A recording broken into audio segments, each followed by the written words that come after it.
Good evening, ladies and gentlemen. It gives me so much pleasure to welcome all of you on behalf of India Habitat Center and Professor Benoy K Behl. Today's talk is the 24th in the monthly series Glimpses of Culture. In addition to his landmark achievements as an art historian and photographer, in the words of Mr. Chris Sloan, former director of National Geographic, Washington, D.C., Benoy Behl possesses a deep understanding of Eastern religions. His explorations into the spiritual and philosophical aspects of these traditions have enriched his work, allowing him to capture not just the physical beauty of artistic expressions, but also the profound symbolism and metaphysical dimensions inherent in Eastern religious iconography. Behl's insightful interpretations and writings provide a holistic perspective, bridging the gap between art and spirituality and fostering a deeper appreciation for the cultural and religious tapestry of India. End of quote. Professor Behl's book on the Ajanta Caves is published by Thames and Hudson, London and New York. It is among the best-selling books on Indian art history in the world, and a new edition is coming out later this year. His recent book on the art of India in two beautiful volumes is already in its third print run. Ladies and gentlemen, Benoy K Behl speaks to us today on Tamil Nadu, land of temples. He has had a long relationship of 35 years with the wonderful temples of Tamil Nadu, and he has documented them over the years as a labor of love. Over to Mr. Benoy K Behl. Thank you for your attention. Thank you very much, Sujata. Good evening, ladies and gentlemen. A pleasure to be with you again. And my many thanks to India Habitat Center for this yet one more occasion to share a beautiful chapter from the artistic and cultural history of this subcontinent with all of you. My many thanks also to Doordarshan, who have sponsored the film which you are going to see today. In fact, I must point out that in this very commercial world of today, it is marvelous to see how over the past 25, 30 years, Doordarshan have sponsored my making of films on the most deeply researched subjects, on the most serious subjects. So in this world where everybody is busy chasing, I believe, what they call TRP, Doordarshan have lived up to the role as a public broadcaster, and my many thanks are due to them. Ladies and gentlemen, Tamil Nadu is a glorious land of temples. In fact, it is the one place where there are temples beginning with the ancient, the small, exquisite ancient temples at places like Mamalapuram, through up till the 17th and 18th centuries, where in fact the temples expand and they become cities. Cities where one cannot differentiate between the profane and the sacred. Cities where one's daily life merges with one's search for that which is beyond. And Tamil Nadu is the one place where this whole range over the centuries, the development of temples is to be so clearly seen. My own deep relationship with Tamil Nadu really began when in 1991, I was asked to photograph the previously unphotographed 10th century Chola paintings in the inner ambulatory around the Garbhagriha of the Brhadiswara temple at Thanjavur. This took many weeks for me to do, and I was camped in Thanjavur. What a wonderful time it was. The inner ambulatory is very narrow, very confined. It's very difficult actually to work there. And I was asked to do it because lights cannot be used in that confined space. And I had become known at that time for my photography in extremely low light conditions with which I had photographed the Ajanta paintings. But difficulties besides, it was such a wonderful time. We were completely absorbed in the temple. We were absorbed in our work. We were absorbed in the kindness and love of the people of Thanjavur. It was a great experience to be there. It was a great experience even to eat the food, the typical food of Thanjavur. And I must say that I fell in love with Tamil Nadu, and it remained a relationship of love thereafter. In the process of this documentation of the paintings, I also had the joy of discovering more than 100 sculptures which were at the highest levels of the inner ambulatory and were hidden from view.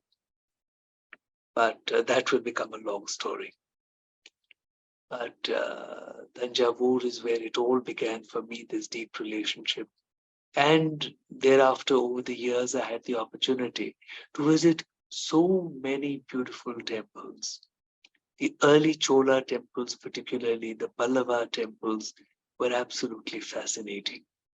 They had that quality, that grace which takes us away from the noise and turmoil of the material world to the peace that is to be found within us.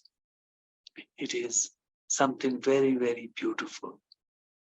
And ladies and gentlemen, I have the pleasure of sharing this film with you today on the temples of Tamil Nadu. Sushant, may I request you to please run the film? Thank you very much.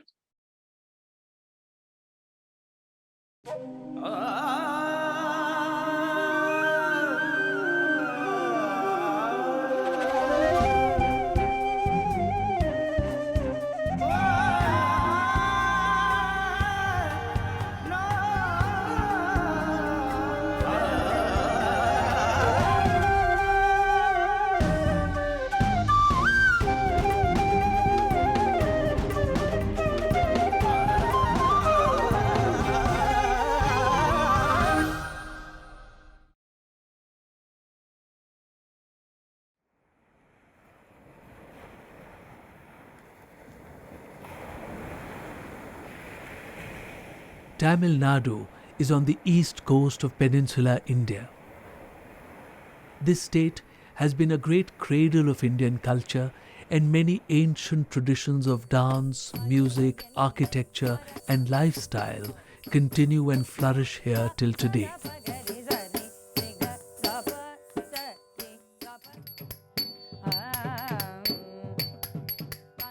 Temples were made out of hard and lasting granite in Tamil Nadu.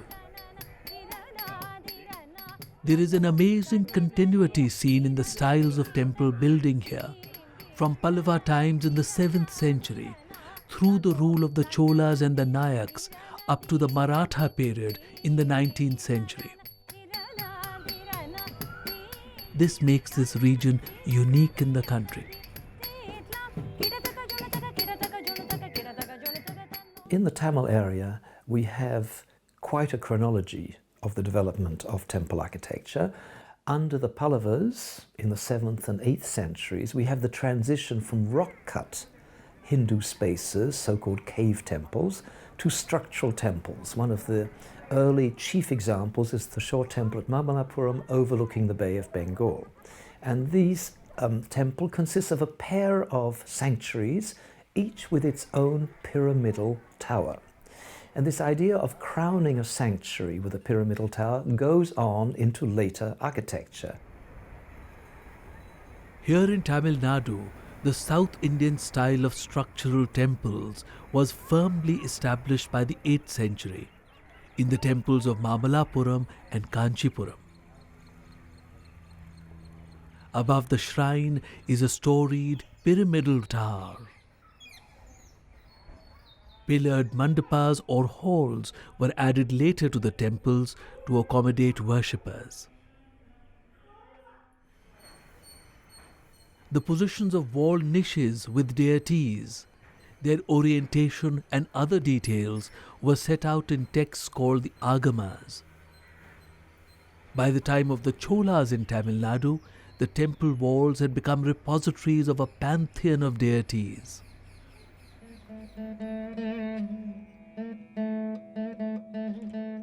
At Narthamalai, located on top of a hill amidst the great beauty of nature, is a 9th century temple. An inscription names it as the Vijayanagara temple. It may have been made by Vijayanagara Chola or by the Muttarya chieftains before his rule. The temple is dedicated to Shiva. The temple is made with a jewel-like perfection. The temple itself and every sculpture on it serve to take us away from mundane concerns to a world filled with a sense of grace. The Dwarapalas, or guardians of the doorways of the early temples of Tamil Nadu, often stand displaying the gesture of the Vismay Mudra, the gesture of wonderment. For indeed, it is a sense of wonder at the beauty of the whole of creation which fills the world of the early temples.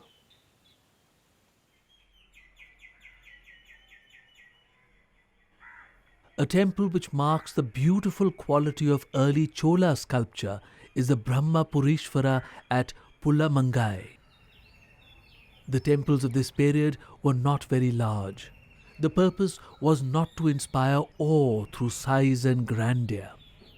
It was to take us to the world of gentleness which can be found within us.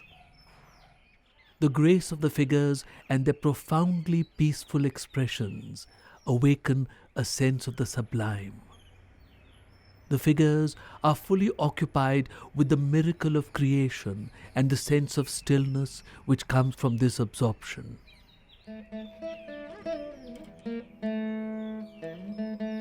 Shiva's Ganas are the persons who were most devoted to the Lord. They have won the right to be perpetually close to Him. Ganas are some of the finest expressions of Chola art. In Indian art, the entire range of emotions and human life is given a place, be it joy, sorrow, or even mischief. Ganas are seen lost in devotion to the Lord. On the south wall of the Ardha Mandapa or hall, we see Ganesha, also known as Ganapati, the leader of the Ganas who are made around him. A central motif in Indian art is the human figure riding on a vyal or leograph. He is borne by the majestic power of the courage within us. Moovarkoil is the name of the 2 remaining Shiva temples out of 3 which were made at Kodambalur. These present a perfect balance between a dignified majesty of the spirit and the joy contained in it. How can anything as material as a piece of carved stone suggest or evoke something that is beyond the material? Something which in fact transcends materiality itself. The genius of Indian sculptors has been to present these very profound spiritual and intellectual ideas through the grace of the human body. Shiva dances on the demon of forgetfulness. In Indic belief, our ignorance is the forgetting of the truth, which can so easily be found again within us. As with other early Chola temples, this temple strikes a fine balance. Size and grandeur do not overwhelm the intimate feeling of the temple and its sculpture. In the beginning of the 11th century, we see a dramatic change of emphasis and scale in temple building. In the year 1010, Raja Chola completed the tallest and largest temple which had ever been made in India. The Brhadiswara, dedicated to the great Lord Shiva, was made to express his own power and military might as much as the grandeur of the Lord. The temple is 5 times the size of previous Chola ones, and its Vimana or tower stands 216 feet tall. Its monolithic stupi or crowning element weighs 80 tons. It is believed that an earthen ramp 6 kilometers long was made to take it up to its position. Raja had greatly expanded his empire in all directions, including to the island of Sri Lanka. The temple was made to celebrate his achievements. Suddenly things change at the turn of the 11th century. With Raja I and his son and successor Rajendra, temple architecture moves into a different scale altogether. This you can judge by the great temple at Thanjavur and the successor temple at Gangaikonda Cholapuram. These are enormous monuments. The Thanjavur monument is at least 66 meters high. It is possibly the highest and biggest towered sanctuary to be seen anywhere in India. It's built entirely of stone, and over the linga rises this hollow tower with successive stories forming a sort of pyramid reaching up to the sky. It's one of the most impressive pieces of structural architecture that we have anywhere in India. Gangaikonda Cholapuram, the temple built after about 1020 by Rajendra, is of a similar model. King Rajendra was a son of Raja Chola. Rajendra's successful military campaigns took him northwards all the way up to the shores of the river Ganga. From there, he brought back holy water from the Ganga and a stone. He founded a capital city 80 kilometers north of Thanjavur, which he called Gangaikonda Cholapuram, which means the city of the Chola who conquered and brought back the Ganga. Here he made the Brhadiswara temple to compare with the grandeur and size of his father's temple at Thanjavur. However, the Brhadiswara temple here is only 180 feet, whereas the one at Thanjavur is 216 feet high. However, the curving tower of this temple is unique and very beautiful. Numerous niches made around the Vimana house a large number of iconic sculptures. Among the finest is of Shiva conferring grace on Chandesha, a great devotee of the Lord. It has been suggested that this depiction has a double meaning, relating also to Shiva's blessings to Rajendra I.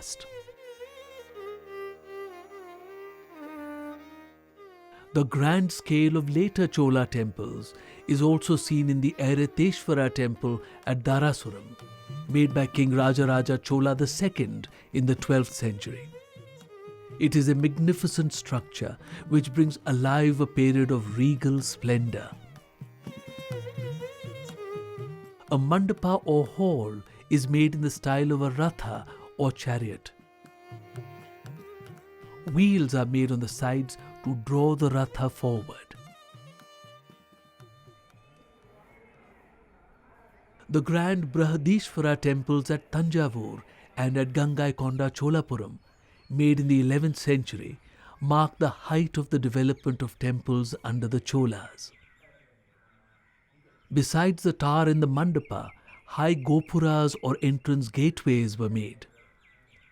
These were to become the models for the impressive temples of South India, which were to follow in later centuries.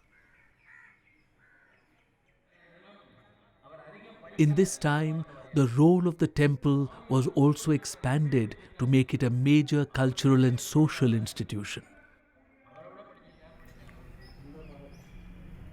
Inscriptions at the Thanjavur temple record innumerable grants and gifts which were made to the temple.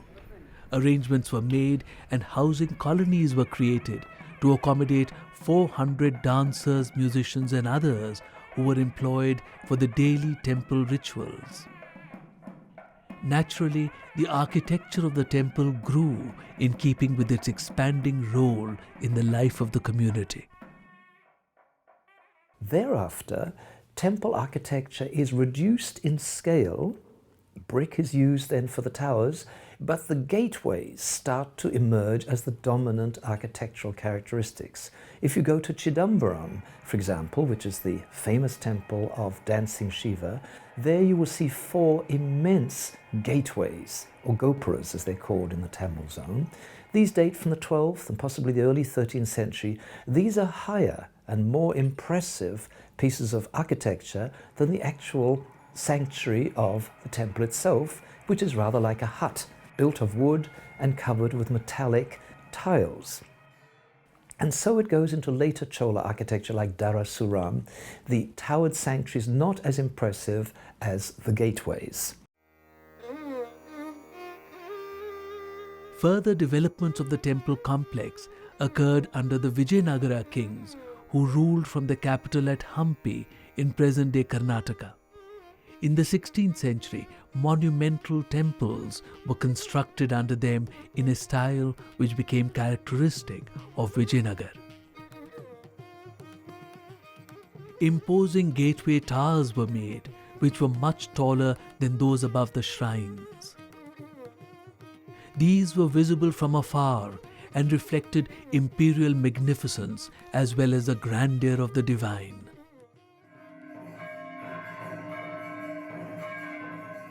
The Shiva temple at Chidambaram is where the Lord is believed to have performed his cosmic dance as Nataraja.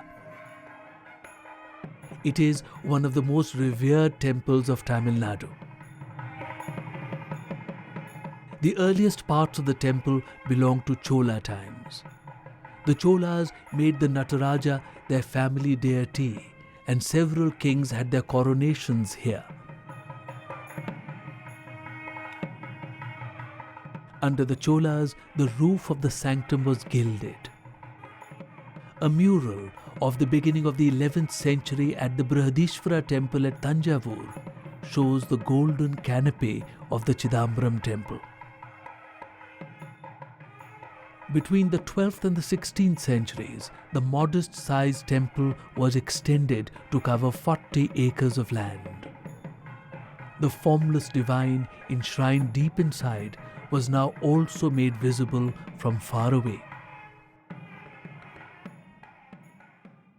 This whole system is then revived under the Nayaks, who were the chief rulers of Tamil Nadu in the 16th and 17th centuries. The Srirangam temple that we just mentioned, the Madurai temple, these mostly owe their present-day form to architecture of this period. We don't know much about Srirangam and Madurai in the 9th and 10th centuries. We can't see anything. What we see today is basically 16th, 17th, and maybe even early 18th century. The grandeur of temples was further enhanced under the Nayaks by the making of prakaras or enclosed corridors. These connect various parts of the temple and create a most dramatic and impressive effect as a devotee walks through these on way to worship.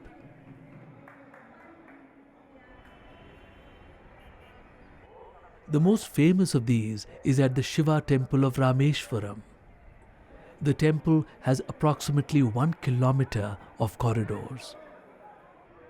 Each of the several hundreds of pillars is elaborately carved.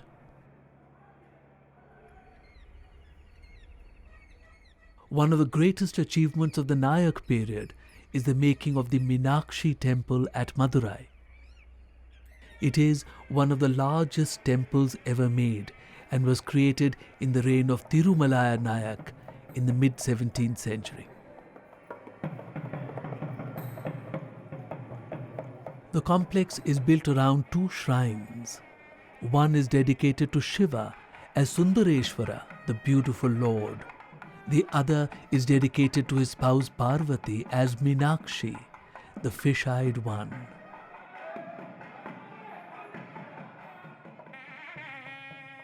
The vast temple has 8 impressive gateways, one rising to almost 200 feet. These are each covered with several hundreds of sculptures.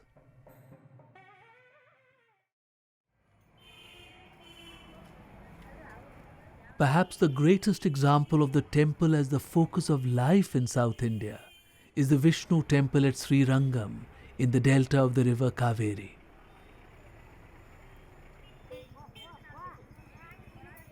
There was a temple here in the 7th or 8th century. The 12 Vaishnav saints, the Alvas, sang more in praise of this temple than of any other. The present structures date from its reconstruction in 1371 onwards. The temple reached its final shape in the 17th century, when Srirangam became a capital of the Nayaks. The temple complex measures 878 meters by 755 meters, and it is the largest in India. It has 21 gopuras, not all of which were completed. And at Srirangam, we have this complete succession of towered gates leading all the way into the innermost sanctuary, which is quite a modest structure. But the gates are absolutely enormous structures. In fact, the largest of them was left unfinished in the 17th century and only completed in about 1985. And I think it's almost the tallest towered building that we have in the Tamil area. So this tradition of gigantic architecture is relocated to the peripheries of the temple zone, to the gates. So you have these diminishing towers as you proceed into the temple. The towers get lower and lower until you reach the most sacred spot, which can be quite modest architecturally, like at Srirangam, where the sanctuary which accommodates the reclining form of Vishnu is covered just with a little barrel-vaulted roof, but of course it's gilded, so it looks very special. The Ranganatha Swami temple is the largest functioning Hindu temple of the world. At the center is the Garbhagriha, the womb chamber, where we hope to be born again in realization of the truth.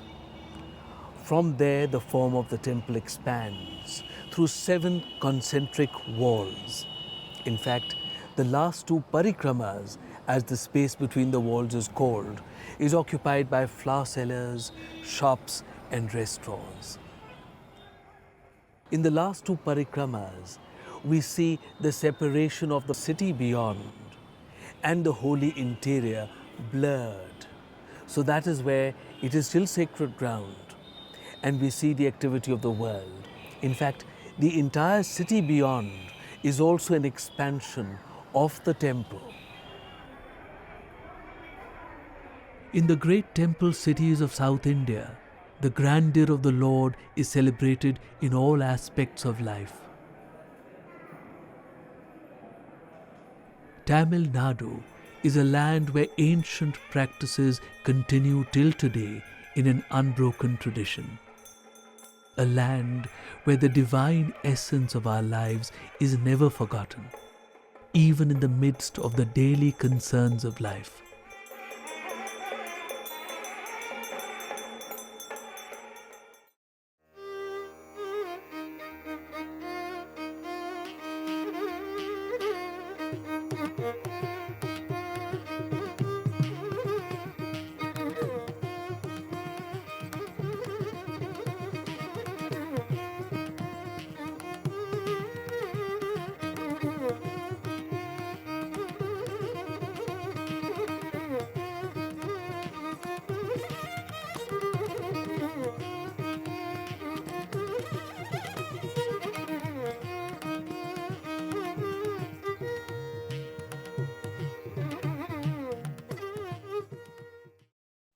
Indeed, Tamil Nadu is a wonderful land of temples.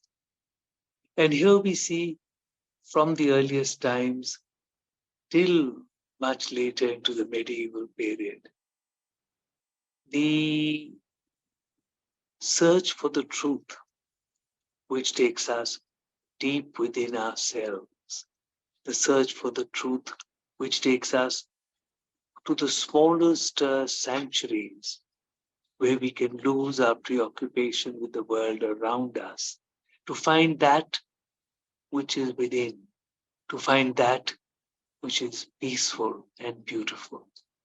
And at the same time, with the patronage of temples by kings, which begins in the 7th, 8th century for the first time in India, gradually temples also start displaying the grandeur of the Lord. Temples become larger.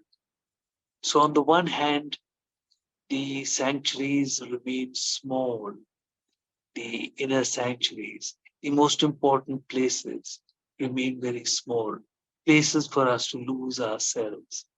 Yet the temple around becomes larger and larger. It begins to interact with the life of the community. It is a place where people come together. It is a place of culture.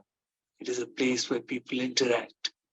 And the grandeur of the kings who made the temples and the grandeur of the Lord, which is shown in the large establishments, and finally the large gopuras, gateways of the temples, those continue to catch the attention of the temple builders. And yet we go through all those towering gateways, through to the smaller and smaller gateways, till we reach the place which is most important. And that truth is retained. So it's a marvelous journey, really. And on our way in the journey, we have such colorful temples. We have temples like the Meenakshi temple at Mathura, temples which take us into a world of our emotions, into a world of our devotion to our spouse, in a world of beautiful culture, and yet at the same time, always coming around to finally take us away from it all, to show us that there is divinity in all, divinity in our emotions, divinity in the world around us, and finally, we are to search for that peace which will be found within. These glorious temples retain the essence of the truth, and yet they become grander with the passage of time. Thank you very much, Sushant, for a very fine screening, and I'm very grateful to Sujata Chatterji, who helps me do all that I do. And I would be happy to answer a few questions at this point. Thank you. Till we wait for the questions to come in, I'd just like to announce our next screening, which is on the 12th of August, 6 p.m. It's a Saturday. And this time we're traveling eastwards and we'll be covering a film called Durga Puja in Kolkata.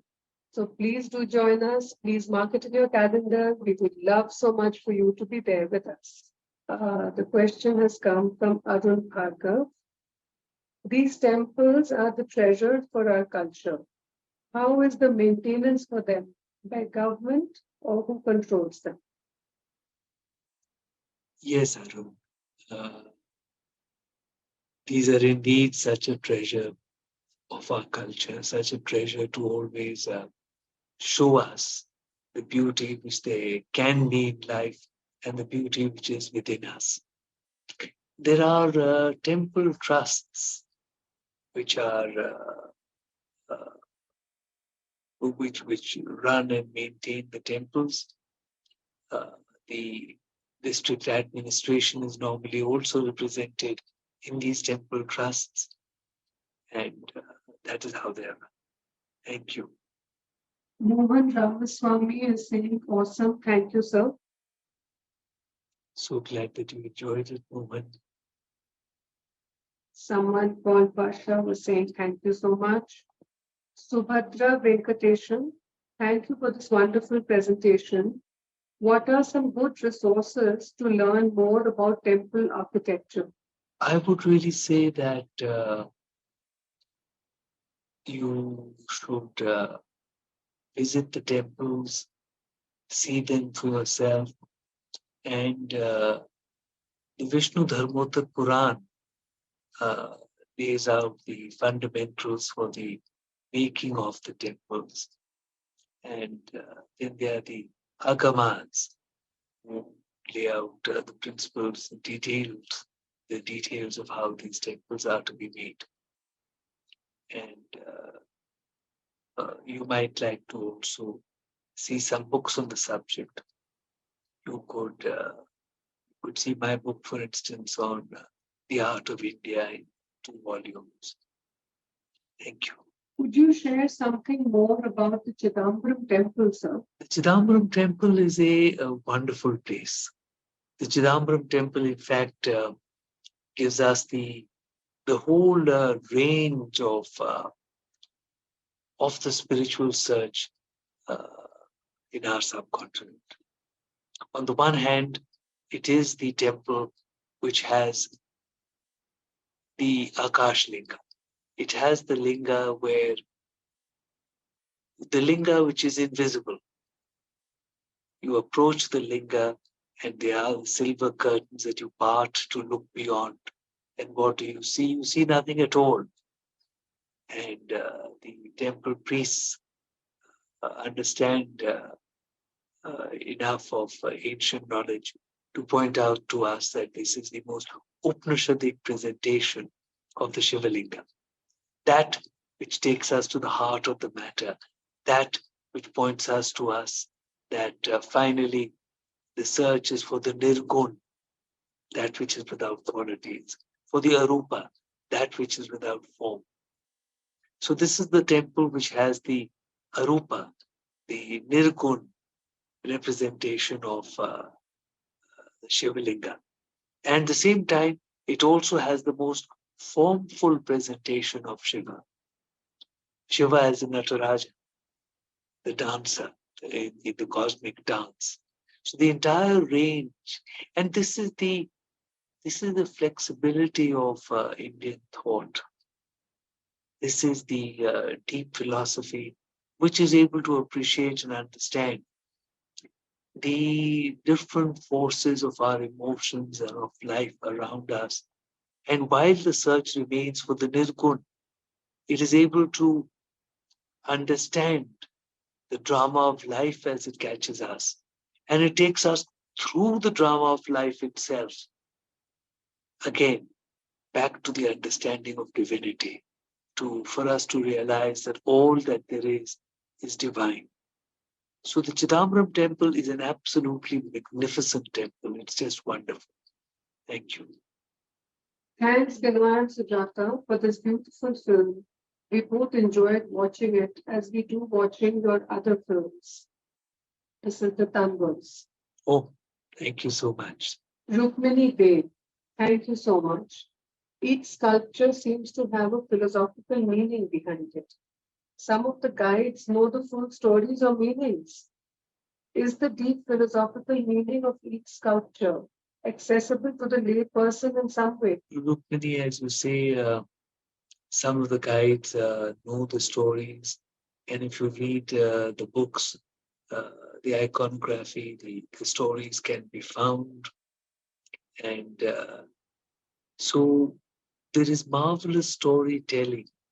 And yet at the same time, there is a grace in presentation, which is complete in itself.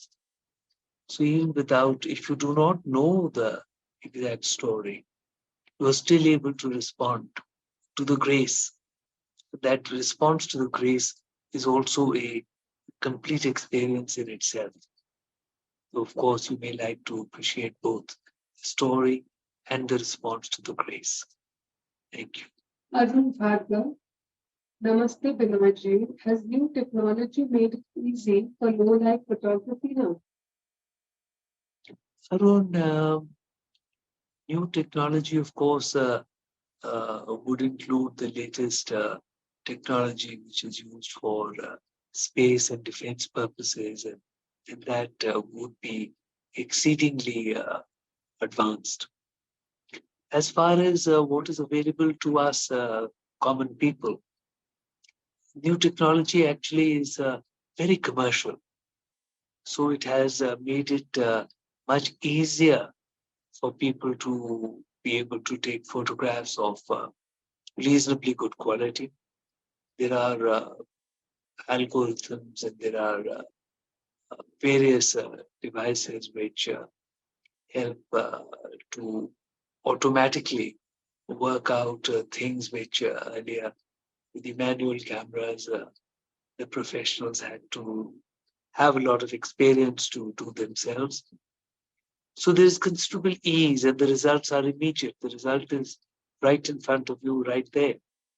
Whereas, of course, in earlier times, we had to take a photograph and sometimes wait for a few weeks to process the film and then to see the results. So such is the purpose of new technology. It makes things much quicker. It makes things much easier. But sheer quality of the result, now that itself has not improved as far as what is commercially available to us is concerned. It's become very much easier. And of course, the digital cameras are able to take pictures in pretty low light. But what we were talking about when we spoke of the photography at Ajanta, and when we spoke about the photography in the inner ambulatory of the Brhadiswara temple, was much lower light than that. There we were talking about a condition of light in which you were not able to really see your hand in front of you. So extremely low light. So I don't think the commercial digital photography is able to provide us those results as yet. And it was not easy for me to carry out that photography either. Many of the exposures, the camera shutter had to remain open for as long as 20 minutes at a time. Whereas, as you know, the normal shutter exposure is something like 1 over 125 of a second, 1 over 250th of a second, things like that. Thank you. Krishna Bodhi, Chidambaram is God in the form of space. Yes, Krishna, absolutely. That is the Nirgun, the marvelous, deep understanding conveyed philosophically so well at the Chidambaram temple. Thank you, Krishna. Mayank Malhotra, Benoy Ji, which temple is your personal favorite and why? There are so many, they are all so beautiful. I'm emotionally attached to the Brhadiswara because I spent so much time working there. There are so many beautiful temples. But I would say that of the temples, the early temples, rock cut temples of Mamalapur are very beautiful. And they are among the last phase of the ancient art of India. The ancient art of India is very subtle. It is sublime. It is very beautiful. It takes you into all those lovely spaces within yourself.